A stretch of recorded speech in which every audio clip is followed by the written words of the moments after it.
From across time and space and throughout the multiverse, listen as multiple generations of geeks come together to discuss the iconic characters, events, and franchises that make up the very fabric of pop culture as we know it. Let Your Geek Side Show presents Then and Now. Hey guys, this is Kitty. And Andrew. And we are coming to you from the Sideshow Studios in Southern California. This week, we're headed from our Earth to the DC Multiverse as we explore the evolution of the Arrowverse. Hosted on the CW network, these television series have brought to life notable heroes like The Flash, Green Arrow, Supergirl, and more, even engaging in ambitious crossovers inspired by some iconic DC Comics storylines. As this shared television universe gears up for their biggest event this fall, Crisis on Infinite Earths, let's look back on how it all started and how these heroes became symbols of justice on the small screen for DC Comics fans everywhere. This is the Arrowverse, Then and Now. All right. So, first of all, thank you for joining me this week. Yeah, Andrew. I'm so excited to talk about the Arrowverse. I think this is a fun one because the movie slate right now for all these superhero companies is so gargantuan and monolithic. And I mean, Marvel just wrapped up their whole shindig for the first whatever. But this isn't Marvel's show. This is DC's. But there is, for fans who are mostly only tuned into the films, they're missing out on a really, really rich shared television universe that I don't think is something like this isn't common on a lot of other networks. You don't get that many shared universe television networks. No, it was a huge thing when, on Boomerang, they'd have a crossover between like one cartoon and another, Yeah. But this is huge. Yeah. It feels to me, at least in my generation, that there's been nothing like this ever before. Yeah. And they weren't satisfied with just one successful crossover. They tested the waters, but there's been so many crossovers, so much richness, and even just little nods and references that if you are watching more than one of these series, you do get a really rich experience with some of the coolest DC Comics heroes. I know they're not the A-list team like Batman and Aquaman, but there are some great heroes, definitely iconic, that you want more time with them to evolve, because just a quick movie wouldn't do some of these stories any justice. And that's something that the Arrowverse provides that a movie never could. That's character growth. They give all of these heroes and all of their friends and family time to actually grow. And you hope that they do. Yeah, I mean that is the hope for any of our heroes, is that they save the day and they grow as people. Yeah, I mean, this might just be because I love superhero drama as much as anyone, and I love seeing characters that we hold so dear get knocked down because the next test of their strength is getting back up. But like, call me a sap or something. I love seeing like the siblings of these characters, or like they're just like, one of my favorite things is that like we know what Supergirl's apartment looks like. Like, you don't think about that kind of side of things. Is you don't see where they go home, or Barry Allen's apartment, or just when he hangs out with Iris and the family. Just like, I love that domestic side to the superheroes. Yeah, it grounds you in this sense of reality that you don't really get anywhere else. And again, with the movies, there's just not enough time for it. Yeah. But in the Arrowverse, family is a huge part of it. The families that you have and the families that you make, Yeah. And it's also nice because it grounds, as you said, it grounds it in a way. And it means that not every single episode has world-breaking stakes. Like, yes, I as much as the next guy I want to see Steppenwolf and the Parademons, like, take it, like, oh my God, we're gonna, like, if they don't do something, the whole world is gonna explode. But sometimes it's like, you know what? Supergirl or The Flash or Arrow, they have to make a difference for one or two people, or just a smaller group of people, and you get to see it's not quite, I mean, depending on which character it is, street level, but it's not the cosmic groundbreaking, the entire universe is going to implode if we don't save the day kind of stakes. And I think that's also fun, because you need that nice balance to ramp up to the season finale with a big bad, but you need all those smaller incidents in between. You need those smaller incidents, not just for the plot of this big bad that is coming, that's always coming, but because those small incidents that really do only affect one or two people, that's what shows that they're really heroes, because they're not doing it for the fame and glory of saving the world. They're doing it because they're heroes. They're good. Yeah. You know, and they show us what it means to be good and what it means to be brave. Mm-hmm. And so those small moments give us insight into the best of humanity, because even though they're superhumans, well, some of them are superhumans, Mm-hmm. you know, you see what it means to be the best kind of a human, Mm-hmm. you know, and that's beautiful. Even if you're a Kryptonian, like there's that. Exactly. Yeah. You know, that's what makes Supergirl so wonderful, is that we see ourselves in her, even though she's technically not a human. She struggles the way that we do, and those small moments that we get time for, that we care about and get to care about in the Arrowverse, are what make her and all the heroes so wonderful. Mm-hmm. Now it's interesting, since this is Then and Now, I'm gonna pull us back from that really nice, like we were getting real deep. We got real deep real fast. Arrowverse is a manufactured term that, like, I mean, DC doesn't have a pre-established. They have their multiverse, of course, and they've got infinite Earths having infinite crises and such. But there wasn't like we're straight adapting a very specific set of things called the Arrowverse. It started with Arrow. And this was people going, oh, wait a sec, like you dropped the green, so that automatically kind of you see the darker palette and the more grounded tone. But it started with Arrow, and we call it the Arrowverse because this is the house that Oliver Queen built on the CW. It is Oliver Queen and Stephen Amell, the guy who played him. I mean, first of all, Stephen Amell is phenomenal. Mm-hmm. When I first started watching the show, I became terribly obsessed with Stephen Amell because he's such a good guy. Like his social media, just seriously, he's such a good guy. Everything that he would do is like for a benefit or whatever.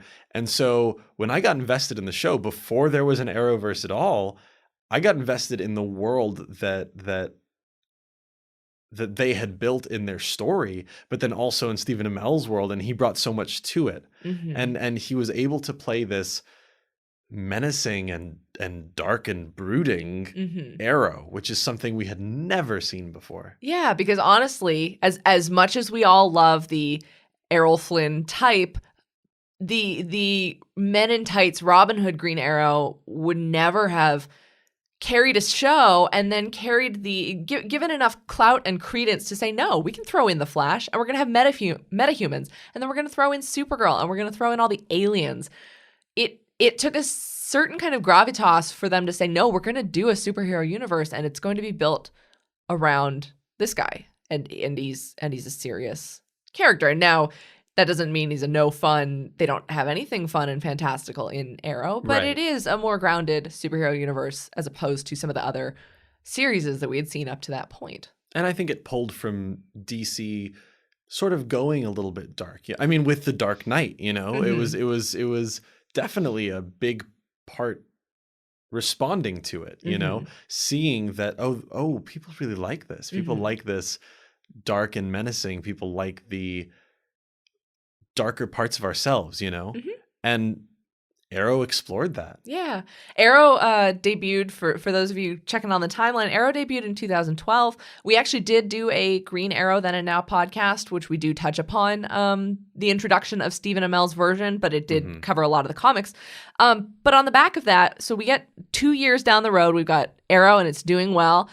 And on the complete flip side, they're like, all right, who's up next? It's the guy in the bright red suit who leaves like streaks of lightning behind him. It's the Flash in 2014. I was blown away. I'm sorry, but I was shocked, really, because they introduced him so seamlessly into Arrow. You know, he was featured in just a few episodes here and there. And we were like, I'm sorry, did you say Barry? I'm sorry, did you say Barry Allen? I'm sorry, did you say Star Labs? Like, did you say that? Because I'm hearing that.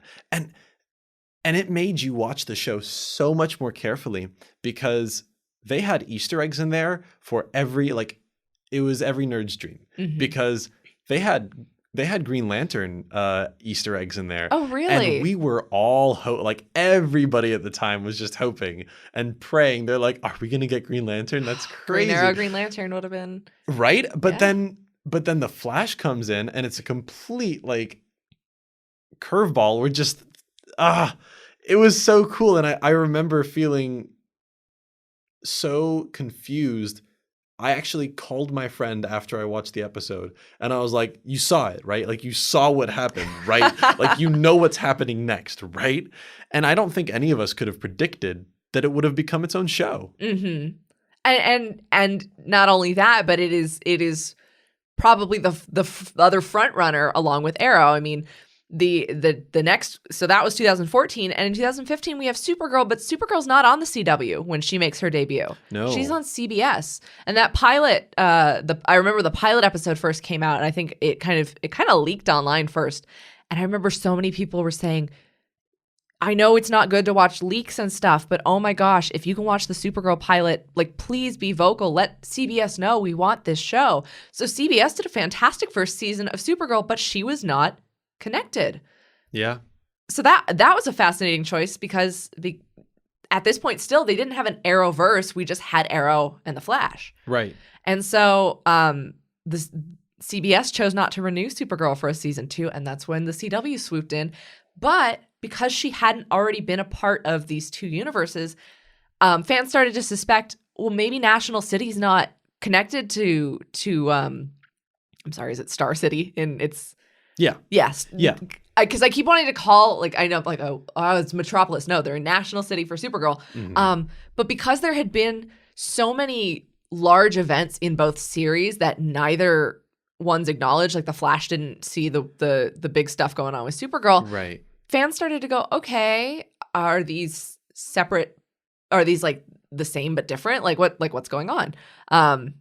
And then that same year that Supergirl was ported over to the CW, we got Legends of Tomorrow, which that show, I feel like if I tried to explain, and we're not going to explain episodes to you, but anything you try to explain from that show, you're just like, okay, yeah, this is on the spectrum of like Arrow is the darker, grittier version of like kind of early aughts style comics. Legends of Tomorrow is the anthology issue. Anything goes. We just put a bunch of writers together. Like this is a like a potluck of superhero. It almost feels like a what if series to me. Yeah. You know, and it's really exciting because you watch it and I could never predict what was coming next.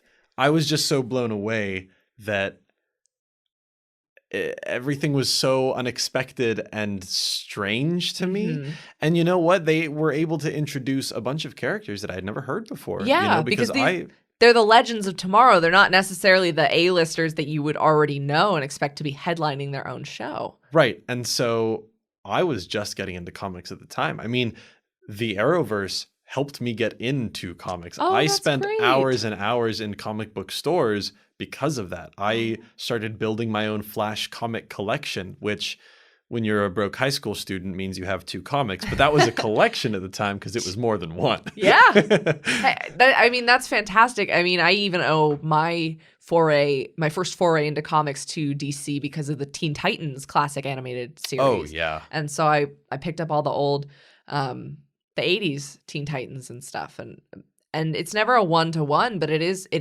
that's the goal of these things. I mean, the first goal is to provide entertainment and to get people to love the characters, but if they can bring one new person each week with a new episode into a comic book store, I think they're doing their job. Like that's like the coolest. And that's what Legends of Tomorrow did because I felt like I was walking in a hall of fame watching that show because not only did they have these crazy new characters with crazy new powers, they would pull from the other shows. I mean, it was like a constant crossover. You know, they'd pull Damien Dark and they'd pull the Reverse Flash and White Canary and it just Kid felt Flash and just everyone, like a revolving door of like who's who. Like it's like where the X-Files had their like monster of the week. It's like, all right, we have our weird monster of the week and we got a guest star to. I mean, they even didn't they have Constantine? They had Constantine on Legends. Yeah, it's just this incredible revolving door. And then you do have a more familiar cast that you do get attached to. But yeah, and I mean... And I love Constantine, actually. So I was really bummed that show didn't continue because I had never read Constantine before that. And I love these sort of heaven and hell stories. And I had never seen a heaven and hell story like Constantine before, Mm-hmm. you know, and it felt as large as, like, I guess Supernatural, you know, Mm-hmm. which was, that's a different thing. That's a but, whole different CW beast. yeah, seriously. But the Arrowverse having Legends of Tomorrow felt like there's, okay, so you've got your base in Arrow, Mm-hmm. you know, and that's serious, that's menacing, That's and vigilante. it's vigilante. Yeah. And then there's the metahumans of Flash, and Mhm. that's a little bit more lively, a little bit more, and it's a lot more fast paced, for lack of a better term. You have your constant crossover land in Legends of Tomorrow, and And then you've got the aliens in Supergirl. right, and you've got the aliens in Supergirl, and also just a phenomenal hero that I'm sorry, I just For me, the thing that I always, because I actually haven't followed Legends outside of the crossovers largely, but the thing that I'm always like, if somebody who watches the show could explain it to me, I would appreciate it. But Bebo, the giant bear thing, I think he was on all of the like bags they hand you at San Diego Comic-Con last year. Just he looks like he's like a blue and purple like teddy bear. Bebo. I don't know what it is, but I would say I can't help yeah, you. sure, that sure should be in there. Like and I think also I love the fact that I know that the CGI isn't always the best because we're watching television, but oh my goodness, the fact that they still keep going for it. I mean, we have King Shark and Gorilla Grodd, and we had my goodness. There's been there's just been some great effects on these shows, and I just think I'm glad that they keep going for it. I know it's not the big budget seamless summer blockbuster stuff, but like the fact that they keep going for it, I'm like, hell yeah, I will suspend my disbelief for an hour. And sometimes it's enough that they try. Yeah. You know, because it's so cool.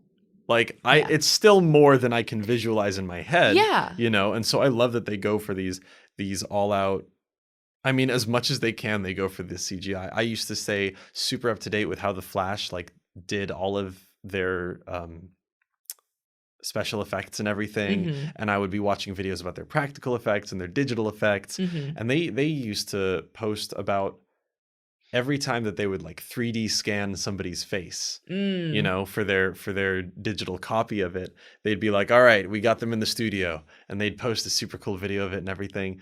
The Arrowverse changed being a fan Mm-hmm. into something so much bigger, and it pulls you across all these different universes, and it pulls you across all of these different superhero relationships. And that's another thing that I think it really does well. Mm-hmm. It builds a comprehensive world, because I don't think in the comics I got the same sense of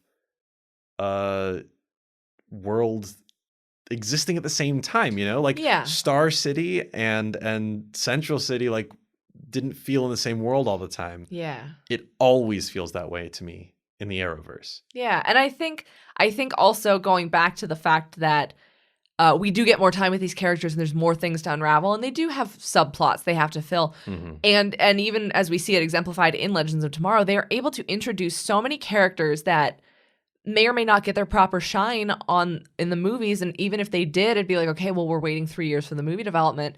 I remember, and this Supergirl is really special in my family because my dad is an old time Superman guy. Mm-hmm. He'd save up like milk bottles and turn them in for a couple of cents and go buy his Superman comics. And he bought all the ones. He bought Superman, he bought Jimmy Olsen, he bought Lois Lane.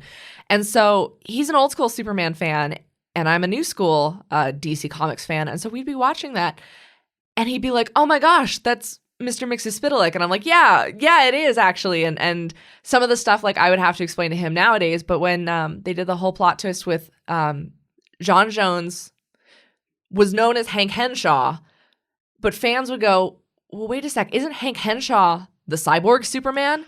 But they're like, no, this is John Jones. Like but then when they had the cyborg Superman, and they had Hank Henshaw as the cyborg Superman. And so it's all these things where you got two characters for the price of one, because you've got Martian Manhunter in disguise as the man who ends up being the cyborg Superman. And it's just so fabulous with how many characters they're able to introduce like that. And I mean, we're even at the point where we have Superman in the Supergirl show, and used sparingly.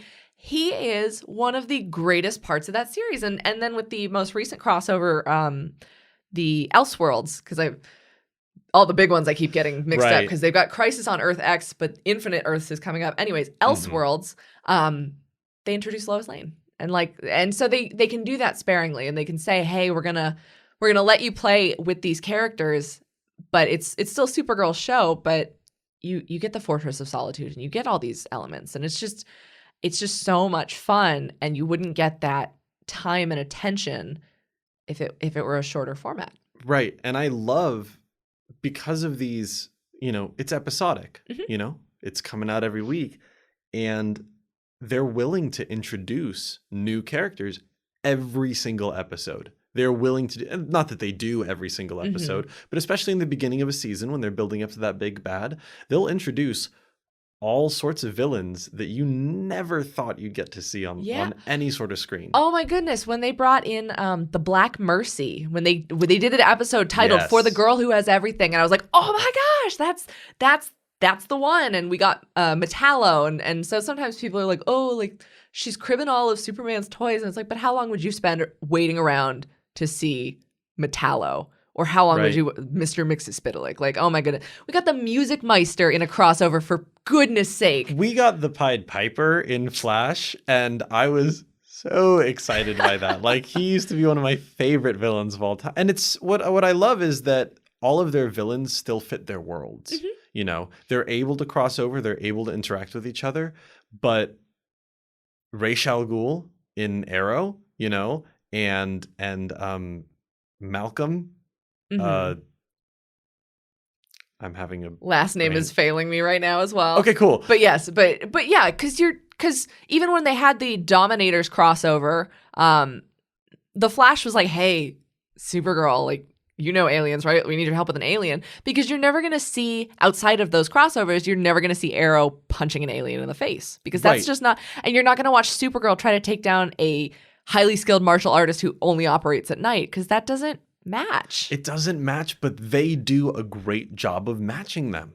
And I do love the villains. I love how they all fit, because Arrow's sort of about, he's in this gray area as vigilante, and that the whole show is about traversing this gray area, this minefield of confusion, and the villains fit. Yeah. The villains fit this gray area, and they're not necessarily sympathetic, but they're intriguing enough where they don't just feel like mustachioed men, Yeah. They're interesting. Flash. Was it Malcolm Merlin? Malcolm Merlin. There that's we go. The one. I was like, it's John Barrowman, right? Yes. Malcolm Merlin. Yes, there we go. There we go. But with Flash, he's got these sympathetic, almost tutors, that go through. Well, and I think the Reverse Flash, of all the villains in the Arrowverse, the Reverse Flash is one of the greatest stories I think they've ever pulled. Like, that is phenomenal. I absolutely agree. Oh, and the fact that then it brings in the time travel element, because everyone was like, are we gonna get Flashpoint? Are we gonna get Flashpoint? Which is a devastating thing. And when you've got an interconnected universe, how are you gonna, like, especially because Flash and Arrow are Earth 1, Supergirl was clarified to be Earth 38, when you get those ripples, and I think Legends are also Earth 1. So when you do Flashpoint, how's that gonna start to change things, And it was exciting when they did Flashpoint. Yeah. My only complaint is that I wanted more of it. And they delivered, though. They did have Flashpoint, and that was super exciting for, I think, all Flash obsessed fans like me. Well, and like seeing those moments of, are they gonna? Oh my goodness, I think they're gonna. And it might not look the same as you had expected it to be, but the way they end up delivering on these things, and people can go, oh, this is that storyline, this is that thing that I love. They really do take a lot of cues from the comics, but also just from knowing what the fans are hoping for. I think, and this, I think, going on a new topic here, I guess, another thing they handle really well in these shows, with villains in mind, is actually loss. And that's what Flashpoint is about. It's really all about loss, and how these different heroes handle and struggle deeply with loss. And I think heroes struggle with loss more than anybody because they're the ones who care about it the most. And I think the way that every single hero in the Arrowverse is forced to confront loss and forced to deal with loss is what makes it such a good version of their character, what makes the Arrowverse so incredible. You know? Oh, absolutely. I mean, even John Jones in the Supergirl, like, just everything he has to deal with the White Martians, losing his father was such a huge point in the last season. And then Supergirl, I mean, Supergirl comes from a background of loss. And what her most interesting challenge was when they actually discovered Argo City is fine. It was the idea of you didn't lose everything that you thought you'd always been alone for, but then can you come back to normal, or are you going to stay on Argo? And so that was a fascinating choice that they presented, and it's so rich with the things that, like, they care about the same things that we do, and even when they had to Lena Luthor. They brought in Lex Luthor. Right. They brought in John Cryer as Lex Luthor, a man known for his comedic stuff. And everyone's like, are you serious? It was an interesting choice. But just, I mean, I would say he's one of the best, but because he didn't get as much time yet as, like, Reverse Flash and such. But he was by far, I think, the best antagonist that Supergirl has ever had. I loved him as it. But Lena Luthor's idea of, like, I would be glad when he's gone because he's treated me so poorly. But the give and take with their almost abusive sibling relationship is fascinating too, because when she does lose him in a way or loses things because of him, like it's just the way they deal with these types of things is phenomenal and fascinating. And Barry Allen messing with the time stream, losing things because of himself and not knowing what he's lost until he gets back to it. Well, I mean, he goes back in time to get something that he lost, and then he goes back to the future. And loses more, you know. And showing how people deal with it, showing how the Flash dealt with it is helpful. I think it's healing for people to watch, because we all deal with loss, you know, and seeing how these pinnacles of good and the heroes that we hold in our hearts deal with it, help us deal with it. And the way that, because Arrow is just the same, all about loss, you know, they all come from a place of loss, every hero really, because they understand what it's like to lose someone or something, and they want to help everybody keep what matters to them. Yeah. And I think going back to your idea, because you brought up Arrow, going back to Stephen Amell and the fact that his social media presence is like he's always doing good stuff. He's a superhero. In the same way, Melissa Benoist, or Benoist, I can never pronounce her last name. Yeah. Melissa Benoist, she's a very outspoken advocate for mental health, because she herself has some, I don't remember exactly what her diagnosis is, but she's very, very outspoken about self-care in and getting the help you need for those things. And she's the perpetually sunny superhero. She's hope, help, and compassion for all. Right. And you don't think about the fact that, like, this, and she's, I mean, it's a heroic thing she's doing by bringing attention to it. But just the fact that you're like, this is Supergirl. She's always the hands on the hips, bright, sunny smile. She's the symbol of hope. But outside of that, she's advocating for helping other people in that way. And it's just really cool to see that. Yeah, because the people behind the mask and behind the actors, you know, they're heroes. And I love that in the Arrowverse, we do get to see them not just, you know, jumping off building tops and running at the speed of infinity. And, you know, we get to see Barry Allen. We get to see, wow, there I go. Oliver Queen. We get to see these heroes just as people.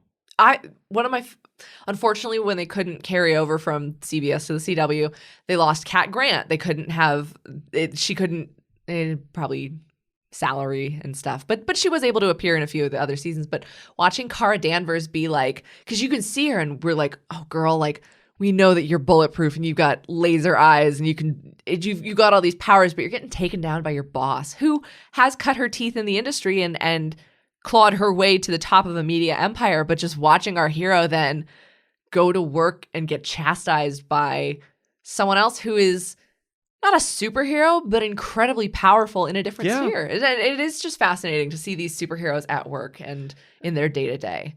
It shows kind of what power really is. Yeah. You know? Yeah. So while at length we have discussed Arrow, Flash, and Supergirl, which are the kind of big trinity. What we're not really going to touch upon, because I don't think we're not. You've watched Vixen, but I've watched Vixen, and it's cool to see. I mean, this sort of naturalistic superhero world, something that feels very rooted. There are two, and Vixen was animated, right? Vixen was animated. Yeah, so there are two animated series on the CW Seed, which is a different kind of platform channel for the CW. Vixen and Freedom Fighters The Ray. And The Ray actually had a live action appearance in Crisis on Earth X. We got a little bit more information about the Freedom Fighters, but that animated series did not specifically have an episode that tied in with here, I'll just run through it real quick. There was Flash versus Arrow, and there was another Flash and Arrow crossover. World's Finest showed Flash jumping over to Supergirl's reality, which was the first time we got the distinction that there are different Earths. Invasion had all of them against the Dominators. Flash and Supergirl had a musical crossover against the Music Meister, played by Darren Criss. Mm-hmm. Crisis on Earth X was next, where we saw the evil versions of all those superheroes, which was a lot of fun. Mm-hmm. Elseworlds was the latest one, which introduced Batwoman, along with the Monitor. I'm not sure how I feel about him just yet. They were laying some groundwork for Crisis on Infinite Earths. We also saw Nora Freeze and Psycho Pirate as a part of Batwoman's universe. So They really wanted to hit the ground running with that. And then Crisis on Infinite Earths is our 2019-2020 event. It is the biggest one that they will be doing. It will be 5 hours, 5 episodes, and characters are going to die. Wow. And I mean, it will be part of Arrow's final season, which is tapered down to 10 episodes as opposed to the traditional 22 or 23. I don't know what that means for him, but season 8 will be Arrow's final season. So I wouldn't be surprised if we see the guy who started it all making a heroic sacrifice. I guess that's what I know. I'm sorry to just drop all that. Yeah, by the way, Arrow's probably going to die. We're gearing up for. But it's really cool, and Batwoman. I mean, we don't have a whole lot of information. We've had some trailers. We do have casting news, but Batwoman, Ruby Rose as Kate Kane, an out lesbian superhero, and she's not even the first on the CW. She is the first in the Arrowverse, but Black Lightning has a lesbian superhero, Thunder. Technically, and I only say not part of the Arrowverse because it has been stated that Black Lightning, while being a DC Comics-based superhero show on the CW, is not part of the Arrowverse yet, at least, though White Canary is also bi. Oh, okay. Yeah. Perfect. Then so she will join. I mean, and that's another thing was where we can see the representation of these superheroes, and mm-hmm. we've got one of the greatest additions, I think, to the whole Arrowverse was Dreamer this year for Supergirl, and she's a transgender superhero, and she's amazing. She's really funny, and it's just such a delight to see people represented in these superhero shows. And so Batwoman will debut on October 6th, 2019. Ruby Rose is Kate Kane. We've got Cameron Johnson as Luke Fox, son of Lucius Fox, and then Rachel Scarsden as Alice, which leads us to believe it's going to be inspired by the Batwoman Elegy series, which is going to be the so best. Excited. I'm so excited. So she's going to be fighting the Wonderland Gang, which will be super fun. I won't spoil any of that stuff, but if you're ready, or if you're not ready for Batwoman, pick up Batwoman Elegy, Greg Rucka, and I forget the artist. Bad on me. I'm slapping my wrist. But that's just going to be fantastic, and I'm so excited in a world where Batman's gone missing. In a world. Thank you. I just think that's going to be such a fun addition, as we have Arrow bowing out by 2020. It'll be cool because a lot of people want to see the Gotham side of things, but Batman is tied up in a movie deal right now. So I mean, and the same with Superman. And there may be capacity for, once Batwoman has her feet on the ground, maybe Batman will show up, because there is the mystery that he's gone. And so I think it's great for a lot of these characters who then we get a little bit more intimate time with them. I think if they dropped Batwoman into a movie, a lot of people would go, I don't know who that is, and I don't have time for an origin story for her. Like, and so now we get the time. Yeah, and now we get the time. And I'm excited. Yeah, and that's going to be really good. Yes, and so Black Lightning is that weird, like, it's not part of it yet. Who knows? I don't think there's any ambitions to actually make them connect, but it would be really cool because they did name drop Supergirl and Vixen. Right. And then I think the last just fun thing is that these are TV shows inspired by comics that inspired comics based on the TV shows. Yeah. Which were all really, really great. I really enjoyed. I read a lot of Flash Season 0. And then I read the whole Supergirl Adventures of Supergirl series. And then there is just one called Arrow. And so it's cool that they're able to do this because then those people who see the show like you and they go, oh, I want to start a Flash collection. You can enjoy the material based on the television show with the characters you're familiar with in those different relationships. And I know at least for the Flash, some of the TV show writers worked on that series. And so it opens up an entirely new world to you. Yeah, and this is a shared universe, unlike the traditional multiverse and the DC extended cinematic universe. This is like Arrowverse has a very, very strong foothold in the imagination of DC Comics fans, and I think it's just you get out of it what you put into it, and the more that you engage with the material, and the more crossovers you check out, and just it rewards you for keeping connected. It does. And it's really rewarding and it's really good. Yeah. So usually we do like recommendations for like when we talk about specific characters, we usually give you like recommendations for specific storylines. But this, we just implore you to check out the television shows. Supergirl, Arrow, Flash, Legends of Tomorrow. Check out the crossovers if you're not quite sure how you... those ones I find are the best samplings for me to go, okay, I don't really know what's up with Arrow right now, but he seems like a cool guy. Like... So the crossovers are really great. And then keep your eyes on Batwoman because a lot of people also don't want to jump into a TV series after it's been on for a while. So Arrow's about to end, so you can binge all of it once it's all out, but you can jump on with Batwoman this fall, which will be just really exciting. Oh, I'm joining in on Batwoman. I'm going to be there. Oh yeah. I think it's on Sunday nights on the CW. It's like I think it's Supergirl then Batwoman or one or the other. And then of course so that's our own version of World's Finest right there with... There we go. Yeah.